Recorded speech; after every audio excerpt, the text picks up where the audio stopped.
అనే ప్రశ్నయే రాలేదు. నేను నటించిన అన్ని తెలుగు చిత్రాలలోనూ నా సంభాషణ నేనే చెప్పేదాన్ని.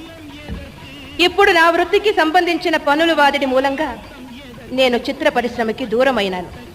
కానీ నా మనసు ఇప్పటికీ మీ అందరితోనే ఉంది. మీరు ఈ బహుమతులు అందుకోవడంలో ఎంత ఆనందాన్ని అనుభవిస్తున్నారో అంతకంటే ఎక్కువ ఆనందాన్ని వాటిని మీకు అందజేయడంలో నేను పొందగలుగుతున్నాను. తెలుగు చిత్ర పరిశ్రమాన్ని వదిలేసిన తర్వాత తెలుగు మాట్లాడే అవకాశం నాకంతగా రాలేదు. అందుచేత నేను పూర్తిగా ఈరోజు తెలుగులో మాట్లాడేందుకు సందేహించాను.